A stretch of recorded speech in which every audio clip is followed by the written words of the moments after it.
Hello student, आज हम बात करेंगे त्रिभुज का क्षेत्रफल। जैसा कि आप कक्षा 9 में मेंसुरेशन में एक चैप्टर पढ़ चुके हैं, जिसमें किसी त्रिभुज के यदि निर्देशांक दे रखे होते थे तो उस त्रिभुज का क्षेत्रफल याद करना सीखते थे। तो पहले हम उसी के बारे में थोड़ा सा रिवीजन करेंगे। ये आपने पहले पढ़ चुका है कि किसी त्रिभुज के शीर्ष बिंदुओं के निर्देशांक यदि x1y1, x2y2 और x3y3 हो तो त्रिभुज का क्षेत्रफल, जिसे यहाँ हम डेल्टा के द्वारा निरूपित कर देते हैं, त्रिभुज का क्षेत्रफल 1/2 ब्रैकेट के अंदर x1 y2 minus y3 plus x2 y3 minus y1 plus x3 y1 minus y2 के बराबर होता है। ये आप पहले से जानते हैं, पहले आप पढ़ चुके। इसमें एक कंडीशन और होती थी, यदि दिए गए तीनों बिंदु एक ही रेखा में स्थित हो। इसका मतलब क्या है कि दिए गए तीनों बिंदु एक ही रेखा में स्थित हो, अर्थात उनसे कोई त्रिभुज न बन सके, या इसी चीज को हम कहते हैं कि तीनों बिंदु कैसे हो, सररेख हो, सररेख, तो त्रिभुज का क्षेत्रफल 0 के बराबर होता है। ये भी हम पढ़ चुके हैं। अब इसी चीज को हम यहाँ सारणिक के रूप में कैसे अप्लाई करेंगे। मान लीजिए बिंदु यही दिए हुए हैं, जैसे कोई ये त्रिभुज है, इस बिंदु के कोऑर्डिनेट x1, y1 है, दूसरे बिंदु के कोऑर्डिनेट x2, y2 है, और तीसरे के कोऑर्डिनेट x3, y3 है। तो सारणिक के रूप में त्रिभुज का क्षेत्रफल, उसको एक फॉर्मूला होता है, इस तरह से सारणिक के रूप में लिखेंगे 1/2 x1 y1 और 1, x2 y2 और 1, x3 y3 और 1। तो इस फॉर्मूले से भी पहले हम निकालते रहे, लेकिन इस फॉर्मूले से ना निकाल के अब हमें सारणिक के द्वारा निकालना है। तो सारणिक के द्वारा त्रिभुज का क्षेत्रफल इक्वल टू 1/2 इस तरह से लिख देते हैं कि पहला बिंदु x1 y1 और ये वाला एलिमेंट 1 लिखेंगे, x2 y2 फिर ये 1 लिखेंगे, x3 y3 फिर ये 1 लिखेंगे, और इसको सारणिक की सहायता से हम हल कर लेंगे तो क्या आ जाएगा, त्रिभुज का क्षेत्रफल आ जाएगा। इसी तरह अब यदि तीनों बिंदु सररेख हों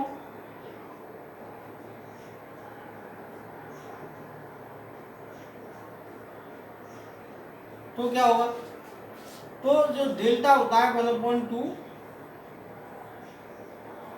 x1 y1 1, x2 y2 1 और x3 y3 1, इसका मान 0 के बराबर होना चाहिए। ठीक है। इसी चीज को कहीं कहीं हम ऐसे भी कह देते हैं, जब इस तरह से लिखा हुआ है तो इस 2 का इधर ट्रांसफर करेंगे तो 0 में चला जाएगा, 0 में इंटू करेंगे तो इसको हम सीधा सीधा ये भी कह देंगे कि x1 y1 1 और x2 y2 1 और ये x3 y3 1, इसका मान भी हम 0 के बराबर दिखा सकते हैं। ठीक है। तो ये फॉर्मूले हो गए। अब हम आगे की एक्सरसाइज देखेंगे 4.3।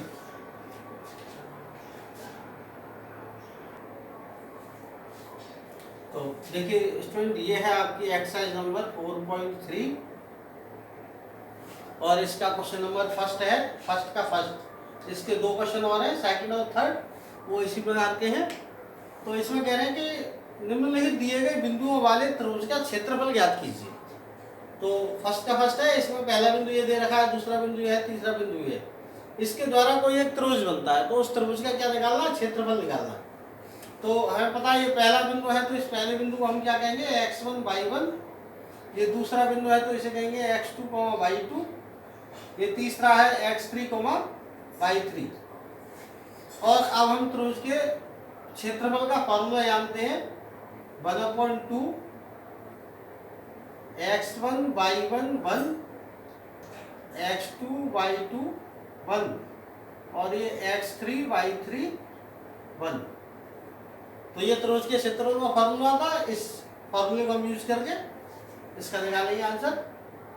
तो त्रिभुज का क्षेत्रफल 1/2, देखिए x1 का मान क्या है 1, y1 का 0 और ये 1 तो फॉर्मूले होता ही है।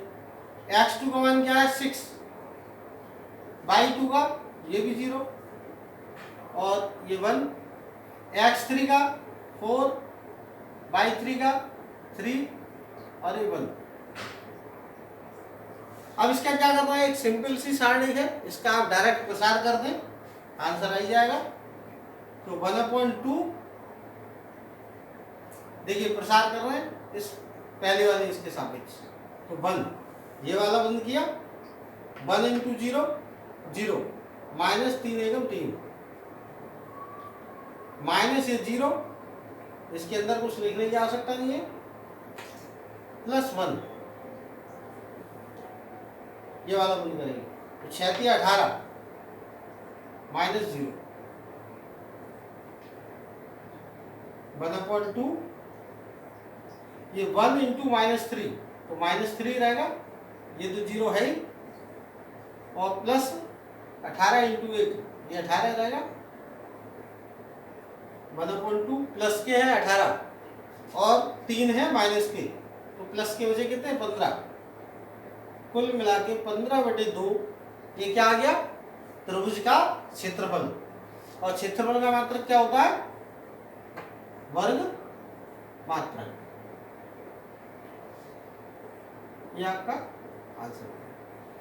इसका सेकंड क्वेश्चन है, फर्स्ट का सेकंड और थर्ड अपने आप करके देखें पहले, इसी तरह की सिंपल से केवल साइनिक का मान निकालना। अब देखते हैं क्वेश्चन नंबर 2, ये भी इसी प्रकार का, लेकिन बीजगणितीय वाली संख्या दे रखी है, और यहाँ पे क्या कह रहे हैं कि दर्शाइए बिंदु A जिसके कोऑर्डिनेट है A, B + C, B, B, C + A और C, A + B, ये सररेख है। सररेख है मतलब एक ही रेखा में होंगे, और हम जानते हैं जब एक ही रेखा में होंगे तो इनसे कोई त्रिभुज बनेगा नहीं, और जब त्रिभुज नहीं बनेगा तो त्रिभुज का क्षेत्रफल क्या होगा, 0 के बराबर होगा। तो यहाँ पे हमें ये 0 लेके आना पड़ेगा। नहीं, इस तरह के क्वेश्चन में 2 तरह की बात होती है, एक तो दर्शाइए कि ये सररेख है, कुछ क्वेश्चन तो ऐसे होते हैं कि दिया जाता है कि ये बिंदु सररेख है, तो उसमें कोई एक वैल्यू होती है जिसका मान पूछा जाता है, कोई एक अक्षर संख्या छोड़ देते हैं, के वगैरह कुछ, तो उसका मान पूछते हैं। यहाँ पे हमें दिखाना है कि सररेख है, इसका मतलब इसको हल करके त्रिभुज का क्षेत्रफल 0 आना चाहिए। तो सबसे पहले हम त्रिभुज का क्षेत्रफल निकालेंगे। देखिए फॉर्मूला ये लिखा ही हुआ है, ये हमारा x1 है, ये y1 है, ये x2 है, ये y2 है, और ये x3 है और ये y3, ठीक है। तो 1/2 x1 a, y1 b + c और ये 1, x2 b और ये c + a और ये 1, और ये c और ये a + b और ये 1, ठीक है। अब हमें इसको हल करना है, और इसको हल करके क्या दिखाना पड़ेगा कि इस सारणी का मान 0 होना चाहिए। तो सबसे पहले देखें हम क्या कर सकते हैं। अब ABC दे रखी है, आप प्रॉपर्टी लगा चाहे प्रॉपर्टी भी लगा सकते हैं, डायरेक्ट हल कर देंगे तो ठीक है, लेकिन डायरेक्ट करने से बढ़िया है कोई प्रॉपर्टी लगाएं। और प्रॉपर्टी लगाने में देखिए क्या दिखाई दे रहा है, ये सभी एलिमेंट अगर सबको हम ऐड कर देंगे तो तीनों जगह एक सी चीज बन जाएगी। तो C1 की जगह हमने क्या कर दिया, C1 + C2 कर दिया, ठीक है। तो A में इन दोनों को जोड़ेंगे तो A + B + C, इसमें इसको जोड़ेंगे तो B + C + A, इसमें जोड़ेंगे तो C + A + B, और ये आया आपका B + C, C + A और ये A + B, 1 1 1। अब हम क्या कर सकते हैं, यहाँ से A + B + C ये वाला जो एलिमेंट है बिल्कुल सेम यहाँ पे है, बिल्कुल सेम यहाँ पे, केवल क्रम बदल रहा है, ठीक है। तो इस पूरे A + B + C को हम कॉमन ले सकते हैं। तो 1/2 और हमने A + B + C को C1 में से ले लिया कॉमन, ठीक है। ये C1 है, तो यहाँ से जब इसे कॉमन ले लें तो क्या बचेगा, 1 1 1, और ये B + C, C + A और A + B, 1 1 1। अब देखिए हम जानते हैं कि 1/2 A + B + C ये तो है, लेकिन इस सारणिक का मान कितना होगा? इस सारणिक का मान होगा 0। क्यों होगा? क्योंकि यहाँ पे C1 और C3 दोनों सेम है, और 0 का मल्टीप्लाई करेंगे तो त्रिभुज का क्षेत्रफल क्या आ गया? 0। ठीक है, यानी तो चूंकि C1 बराबर C3 और चूंकि त्रिभुज का क्षेत्रफल बराबर 0 है, इसलिए दिए गए तीनों बिंदु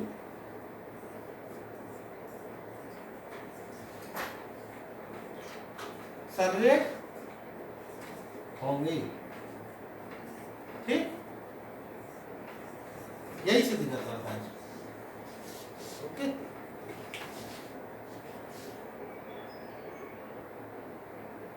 स्टूडेंट देखिए क्वेश्चन नंबर 3, प्रत्येक में के का मान ज्ञात कीजिए यदि त्रिभुजों का क्षेत्रफल 4 वर्ग इकाई है जहां शीर्ष बिंदु निम्नलिखित है। थर्ड के 2 पार्ट हैं। फर्स्ट पार्ट ये है जिसके त्रिभुजों के शीर्ष ये है, और इसके सेकंड पार्ट में ये है। ठीक है, तो एक पार्ट हम करेंगे, फर्स्ट वाला हम मैं करके दिखा रहा हूँ, सेकंड वाला अपने आप करेंगे। देखिए, ये किसी त्रिभुज के निर्देशांक दे रखे, शीर्षों के निर्देशांक, और हमें ये भी दिया है कि त्रिभुज का क्षेत्रफल किसके बराबर है? 4 के बराबर है। तो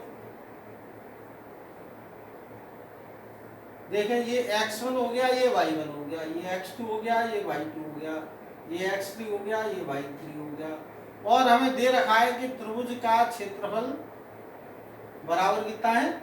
4 वर्ग इकाई।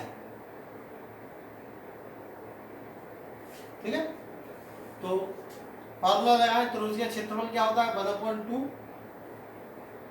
x1 k, y1 0 और ये 1, फिर x2 4 0 1, और x3 में 0 2 और 1, और हमें पता है इसका क्षेत्रफल किसके बराबर है? 4 के।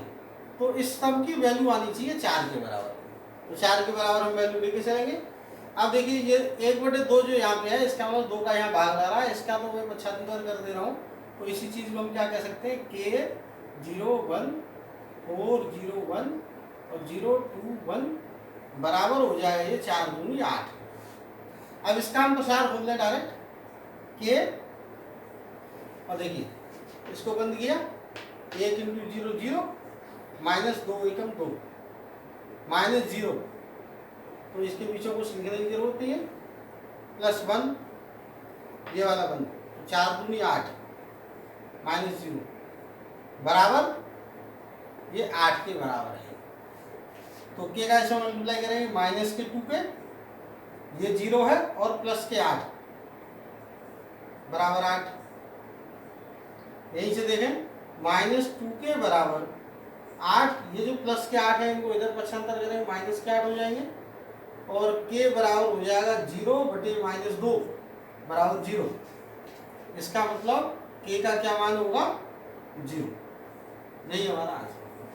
ठीक है, बिल्कुल सेम इसी प्रकार से इसका सेकंड क्वेश्चन करना है, उसे आप अपने आप करके देखें। अब इसके बाद क्वेश्चन नंबर 4 के भी 2 पार्ट हैं, दोनों एक से पार्ट हैं। तो फर्स्ट पार्ट हम देख रहे हैं, सारणिक का प्रयोग करके 1,0 3,6 को मिलाने वाली रेखा का समीकरण ज्ञात कीजिए।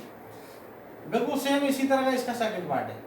तो यहाँ आप समझेंगे कि ये 2 बिंदु दे रखे हैं। सपोज कर लो हमने ये मान लिया कि ये 2 बिंदु हैं, पहला बिंदु ये A और दूसरा ये B। तो इस A बिंदु के कोऑर्डिनेट है हमारे 1,2, ये B है, इसके कोऑर्डिनेट है 3,6, और इन दोनों बिंदुओं को मिलाने वाली रेखा का समीकरण हमें निकालना है। तो इस रेखा पर कहीं पे भी, चाहे आगे या बीच में या पीछे, कहीं पे भी बहुत सारे बिंदु हो सकते हैं।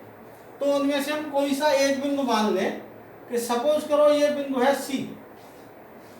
ठीक है, और इस बिंदु के निर्देशांक का हमें पता नहीं है, तो हमने मान लिया कि माना ये x1, y1 है, या x, y है। ठीक है, जनरल कोऑर्डिनेट है x, y। तो हम ये लिखेंगे कि माना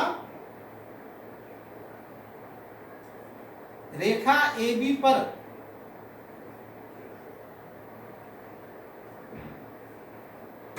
एक अन्य बिंदु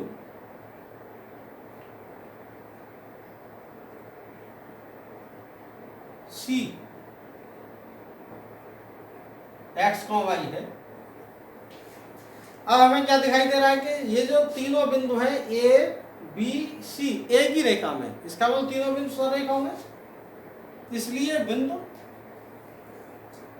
A, B तथा C संरेख होंगे, अर्थात इनका क्षेत्रफल त्रिभुज ABC का क्षेत्रफल बराबर 0 होगा।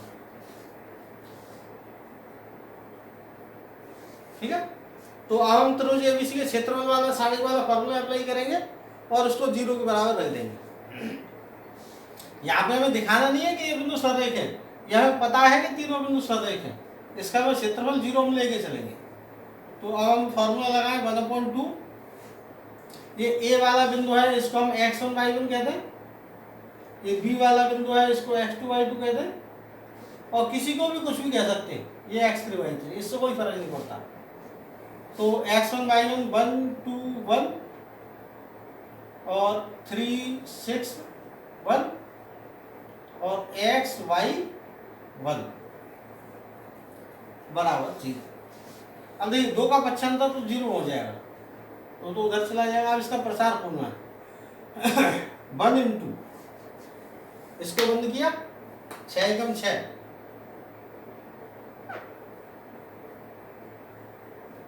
वन इंटू 6 एकम 6 माइनस y एकम y माइनस 2, ये वाला बन 3 एकम 3 minus x into 1 x plus 1, ये वाला बन 3 into y 3y minus 6 into x 6x, और ये बराबर 0 इंटू 2, तो 0 ही हो जाएगा। इसका इंटू कर दें 6 माइनस y माइनस 2 का इंटू करेंगे तो माइनस के 3 दूनी 6 और माइनस माइनस प्लस के 2x, 1 का इंटू करेंगे कोई फर्क नहीं पड़ेगा, तो 3y minus 6x equal to 0। अब देखिए 2x और माइनस के 6x माइनस के ओवर 4x प्लस के 3y माइनस के y प्लस के हो जाएंगे 2y और माइनस के 6 और ये प्लस के 6, ये तो कट गए बराबर 0। इसी को आप किसी रूप में कहते हैं उधर ले जाएं, या हम इसे कह सकते हैं कि 4x को हम उधर ले गए, 2y को उधर ले गए, या माइनस का हमने भाग दे दिया, या 2 का भाग देके 2 का भाग जा रहा है तो 2x minus y equal to 0 और y इक्वल टू 2x, किसी भी रूप में इस आंसर को हम छोड़ सकते हैं, चाहे यहाँ छोड़ दें चाहे यहाँ छोड़ दें। ठीक है, ये क्वेश्चन नंबर 4 का फर्स्ट हो गया। इसका सेकंड भी बिल्कुल सेम इसी प्रकार का है, और क्वेश्चन नंबर 5 इस टाइप का है। ठीक है, तो सिंपल क्वेश्चन है, उन्हें अपने आप कर सकते हैं, तो प्रयास करेंगे सब लोग। धन्यवाद।